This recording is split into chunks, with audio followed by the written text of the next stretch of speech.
Bonjour, euh, bon samedi.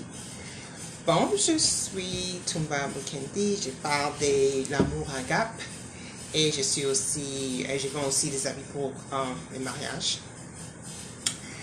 J'ai des robes pour les mariages, pour les femmes. Euh, bon, aujourd'hui, on fête le mois des femmes. Et ça, c'est le mois de mars. J'ai commencé très tôt. Mais quand même, on a 2 jours jusqu'à mars. Et je vais parler aujourd'hui, c'est sur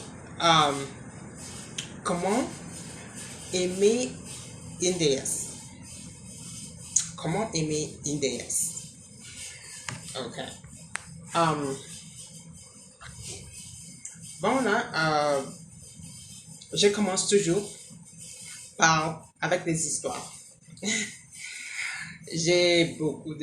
Comme vous savez déjà, je rencontre toujours des histoires qui se passent dans les trains. Pour montrer hein, comment prendre soin de soi-même, comment avoir l'amour agape pour soi-même. C'est pour ça que je rencontre ces histoires. J'ai toujours une histoire à raconter. Bon, cette semaine passée, j'étais dans le train et je m'assois. Il y a un type là qui s'assoit aussi proche de moi. Bon, je me sens comme si vraiment, je me sens pas bien. J'ai quelque chose qui me dit, ce type-là n'est pas quelqu'un à s'asseoir à côté. Alors je bouge, lui aussi il bouge. Hey, bon, je suis parti m'asseoir derrière, lui aussi il part s'asseoir derrière. Moi je dis, Après ça, je regarde moi un peu comme ça. Et il est en train de jouer avec son truc, son zizi. Oh là, il est en train de jouer. Ah, moi je joue pas. J'ai appelé la police. Oui, j'ai appelé la police. Parce que tu vois, ces gens comme ça, tout d'abord, tu dois être malade, mental. Tu dois être malade à faire ça au public. Même si, toutes les histoires comme ça de cette nature-là, tout le comportement de cette nature, c'est toujours les gens qui sont malades dans la tête. Et ils vivent dans le silence. Si vous êtes silence, ils vont vivre dedans ça, ils vont faire tout ce qu'ils veulent. Des histoires de nature, des gens qui touchent les enfants, des histoires comme ça qu'ils font. Il faut apprendre à vos enfants de parler à haute voix. Parler à haute voix. Appelez la police et tout ça parce que ces gens, ils sont malades. Ils sont malades mentales. Et ils vivent dans le silence. Il ne faut jamais être silence. Moi, je suis une personne, si je te vois comme ça, je vais dire, qu'est-ce que tu fais devant tout le monde? Je vais dire, qu'est-ce que tu fais? Mais cette fois-ci-là, je voulais que la police vienne voir ce qu'il est en train de faire là. Qu'ils viennent voir ce qu'il... J'allais même prendre la photo, mais j'ai dit, maintenant je dois montrer à la police ce que j'ai vu. Non! Ils m'ont appelé la police. Il a fui, il est parti dans l'autre train. Mais on l'a déjà vu par les conducteurs des trains. Les conducteurs des trains, il portait un pull rouge comme ça. On l'a déjà vu. Je ne sais pas ce qui s'est passé avec lui, mais moi, je parle à haute voix. Il faut parler à haute voix, mes femmes. Mes sœurs, il faut parler à haute voix. Bon, c'est pas comme ça qu'on traite les déesses. C'est pas comme moi, je suis une déesse. Vous voyez ça? Vous voyez tout ça? Je suis une déesse. C'est pas comme ça qu'on traite les déesses. Mais ce sont des gens malades. Ils doivent vraiment voir un docteur. Oui, ils doivent vraiment voir un docteur. Ok. Bon. La question de ce jour. La question de ce jour, comment aimer une déesse? Comment aimer une déesse? Il y a deux façons d'aimer une déesse. Il y a deux façons que je vais en parler. Mais il y a beaucoup de façons d'aimer des déesses, mais je vais en parler de deux façons. Hein? Bon, je vais commencer toujours au commencement. Au commencement, comme l'image de Dieu, on est l'amour agapé dans la cinquième dimension. Hein? Et l'amour agapé a deux parties. A deux parties. Nous, on a deux parties. Hein? Comme amour agapé, comme l'image de Dieu. On a la volontaire des pères meurtres. Hein? La volontaire, c'est l'énergie masculine. Et les permettre d'être amour agapé, les permettre, c'est l'énergie féminine. Et ça se passe déjà dans la cinquième dimension. C'est ce que nous sommes déjà. L'image de Dieu et Dieu est amour, amour agape. Alors, comme ça se montre dans la troisième dimension, hein, comme ça se montre dans la troisième dimension, c'est l'homme qui prend, hein, qui commence. Hein, il prend la volonté, il commence quelque chose. Hein. C'est comme ça que ça se montre en troisième dimension.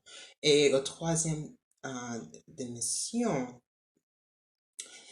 ça se montre comme si c'est la femme qui laisse tout faire. Hein. C'est la femme qui permet l'amour. C'est pour ça qu'on voit comme si la femme donne toujours tout cela.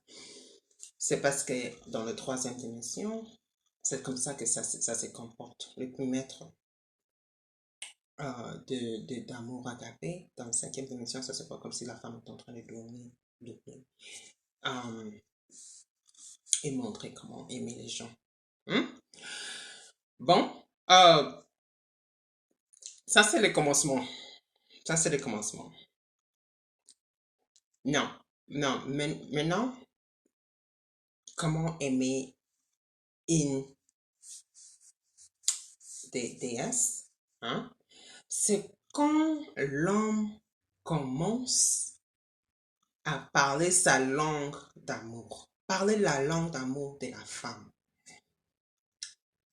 Quand l'homme commence, sans qu'elle lui dise quoi faire, sans qu'elle lui dise quoi faire, hein, quand elle commence ça, oh, la femme va t'aimer. La femme va t'aimer. Elle va t'aimer. Elle va t'aimer. Bon, tu dois, c'est nécessaire d'apprendre si c'est quoi la langue d'amour de cette femme. Tout le monde a la langue de cette femme. Il y a 5 langues tout le monde a la langue d'amour. Il y a 5 langues d'amour qu'on connaît. Hein? Bon, il y a... Attends, je vais regarder. Les mots d'affirmation. Hein? Je t'aime. Tu es jolie. Tu es bien. Tu es gentil. Hein? Les mots d'affirmation. Et il y a... quand vous passez du temps ensemble. Hein? Ça c'est 2. Quand vous passez beaucoup de temps ensemble. Ça c'est 2. Et il y a aussi des services. Hein? Tu vois, quand quelqu'un est malade, quand la femme est malade, vous faisiez la soupe. Hein? Oui, vous faisiez la soupe. Hein? C'est ça les services. Et quand vous donnez les cadeaux. Hein? Ça c'est 4. Ça c'est la quatrième langue d'amour. Quand vous donnez des cadeaux. Et quand vous touchez. Vous touchez. Hein? Vous touchez la femme. Ou bien l'homme, vous touchez. C'est une autre langue d'amour. Tout le monde. Parfois, il y a 2 langues que la femme préfère. Mais souvent, c'est une langue. Pour moi, c'est quand quelqu'un prend... c'est quand on passe beaucoup de temps ensemble. Pour moi, c'est ça. Ah, ça veut dire que l'homme m'aime. Même mes copines. S'ils passent pas trop de temps avec moi, ça va vraiment tourner ma tête. Je vais trop penser. Mon ami ne m'aime pas. Hein, son meilleur ami, ou bien mon copain n'aime pas. Ou bien je sors avec ce type-là. Mais il m'aime pas. Hein, il pense pas. Il passe pas trop de temps avec moi. C'est ça ma langue d'amour. Bon. Quand vous apprenez quoi sa langue est, c'est pas la fin, c'est pas la fin. C'est pas la fin. Quand vous apprenez si c'est quoi la langue de la fille, c'est pas la fin. C'est quand vous commencez ça sans qu'elle dise, sans qu'elle te dise quoi faire. Ah, c'est fini, hein. Elle va t'aimer jusqu'à la fin. Elle va t'aimer jusqu'à la fin. Hein? Ouais, ouais, tu vois, nous les femmes, on se parle entre nous. Hein? Il y a une fille qui va dire, ah, quoi, il n'a pas passé de temps avec toi. Ah, elle t'aime pas. Mais cette femme-là, elle a une autre langue d'amour. Ah, quoi, il t'a pas donné des cadeaux. Oh, non, il t'aime pas. Ah, quoi, quoi, il te touche pas, il te caresse pas. Ah, non, il t'aime pas. Ah, quoi, il te dit pas, je t'aime. Tous les jours. Hey, il t'aime pas, il t'aime pas. Donc, tout le monde. Et les femmes, on parle, vous savez qu'on parle entre nous. Alors, il faut vraiment apprendre si c'est quoi la langue de la femme que tu aimes. Il faut aussi savoir si elle t'aime. C'est pas à faire tout ça, apprendre la langue d'amour de quelqu'un qui t'aime pas. Après ça, vous allez dire, ah, c'est Toumba qui m'a dit, elle va m'aimer si je fais ça, c'est ça. Ah non, pas Toumba, hein? Pas Toumba. Faut savoir si elle t'aime déjà. Si elle t'aime déjà. Apprendre sa langue d'amour, hein? Et le faire sans qu'elle te demande, elle va t'aimer. Elle va t'aimer. Bon, deuxième façon d'aimer une déesse. Deuxième façon d'aimer une déesse, c'est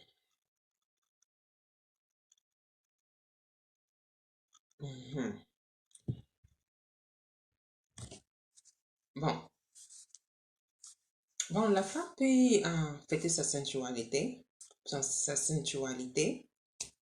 sans qu'on la fait sexuelle, tu vois. Faut pas faut pas la faire sexuelle si elle est en train de fêter sa sensualité. Hein, c'est ce que je veux dire. Tu vois, comme les Congolais, nous, les Congolais, c'est nous qui avons commencé à danser là. Hein? On danse là. Hein? Mais personne, dans la tête des Congolais, personne n'a mis tu vois, on n'a pas mis le sexe dedans, tu vois. Personne fait ça. C'est comme, tu vois, les Européens, ils sont venus en Afrique, hein. Nous, on est avancés. On n'a pas la mentalité sauvage de si on voit quelqu'un qui est nu dans une place naturelle, oh, on met le sexe dedans. Non, nous, on n'est pas comme ça. Hein? Nous, les Africains, on n'est pas comme ça. On est déjà avancés. Hein? On peut être dans une communauté, tout le monde est nu. Hein? Mais on est déjà avancé. Hein? On pense plus loin que ça. On sait qu'il n'y a pas de... On ne doit pas mettre toujours de sexe dedans. Hein? Et si on voit les gens danser, hein, danser là bien, là, ça ne veut pas dire qu'il y a de sexe dedans. C'est les Européens qui ont mis ça dans leur tête. Ça, c'est de la mentalité sauvage. Ça, c'est la mentalité sauvage. Nous, on est évalués. On est plus loin que ça. On pense plus loin que ça. Hein? Alors, c'est comme ça qu'on aime une déesse. Faut pas toujours mettre de sexe dedans. Faut pas toujours mettre... Dans notre tête, on pense pas toujours du sexe. Hein? Voilà. La femme peut danser comme elle veut. Hein? On fait les danses qu'on voulait. Hein? Mais ça ne veut rien dire. Ça ne veut rien dire. Hein? On n'a pas une mentalité sauvage. Hein? Les Européens, ils sont venus, ils ont violé notre femme et tout ça là, penser des histoires sauvages. Ça, c'est sauvage. Ça, c'est sauvage. nous, on est déjà évalués. Hein? Hein, Dieu a demandé à Ève, comment tu sais que tu es nu?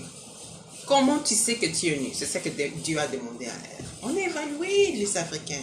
On est évalués. Hein? On ne met pas toujours de sexe dedans. Voilà, c'est comme ça.